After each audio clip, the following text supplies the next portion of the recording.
हसारी के राय परिवार द्वारा 29 नवंबर से 6 दिसंबर तक श्रीमद् भागवत कथा का आयोजन किया जा रहा है।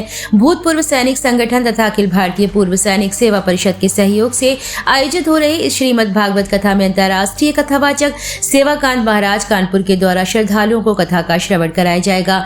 इस संबंध में विस्तार से जानकारी देते हुए कथा के मुख्य आयोजक नितेंद्र राय फौजी ने बताया कि कथा के समापन के अवसर पर 6 दिसंबर को 11 कन्याओं का सामूहिक विवाह सम्मेलन भी राय परिवार के द्वारा आयोजित किया जाएगा। उन्होंने बताया कि पिछले वर्ष हमने 5 कन्याओं का सामूहिक विवाह किया था। इस वर्ष 11 कन्याओं का सामूहिक विवाह संपन्न कराया जाएगा। इसमें सभी जाति तथा वर्ग के जोड़े शामिल होंगे। उन्होंने बताया कि कथा की शुरुआत 29 नवंबर को भव्य कलश यात्रा के साथ होगी। यह कलश यात्रा आयोजन स्थल से प्रारंभ होकर विविध मार्गों का भ्रमण करने के बाद वापस आयोजन स्थल पर आकर समाप्त होगी। उन्होंने बताया कि कथा का समय सुबह 11:30 बजे से शाम 5 बजे तक रहेगा। इस अवसर पर हरिराम, राकेश कुमार, जितेंद्र राय फौजी, कृष्णकांत राय, संतोष यादव आदि मौजूद रहे। अंत में नितेंद्र राय ने सभी का आभार व्यक्त किया। मैं नितेंद्र रघुवीर राय फौजी।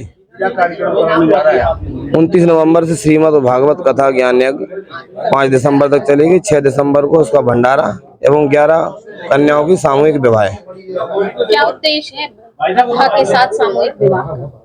कथा के साथ सामूहिक विवाह का उद्देश्य है, कथा से तो हमारे जो है युवा पीढ़ियों में अपने धर्म के प्रति ज्ञान बढ़ाने का एवं उनमें सुधार कराने का, साथ में जो हमारे सरकार की योजनाएं वंचित गरीबों तो नहीं पहुंच पा रही, इस सामूहिक विवाह से उनकी मदद करना और कोई उद्देश्य नहीं। कितने सालों से कार्यक्रम किया जा रहा है? ये सामूहिक विवाह कार्यक्रम जो है पिछले 2 वर्ष से हो रहा है और कथा और शिवलिंग शिवांश निर्माण जो हमारे चल रहे हैं वो पिछले 4 वर्ष से। आगे भी अनवरत रूप से चालू रहेंगे? हमारा संकल्प तो यही है, बाकी हरी इच्छा।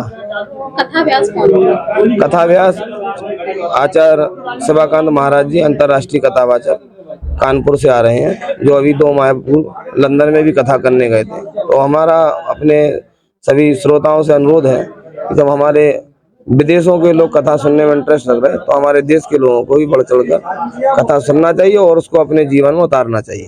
कथा के साथ साथ योग का प्रोग्राम। जी सर।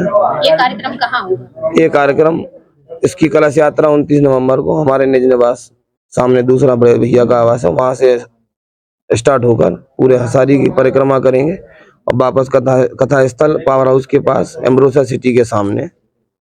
कथा के साथ साथ योग प्रोग्राम और कथा के साथ साथ सुबह हमारी कथा स्थल पर हमारे भूतपूर्व सैनिक भाई के द्वारा योग सिखाया जाएगा। योग प्राणायाम के बारे में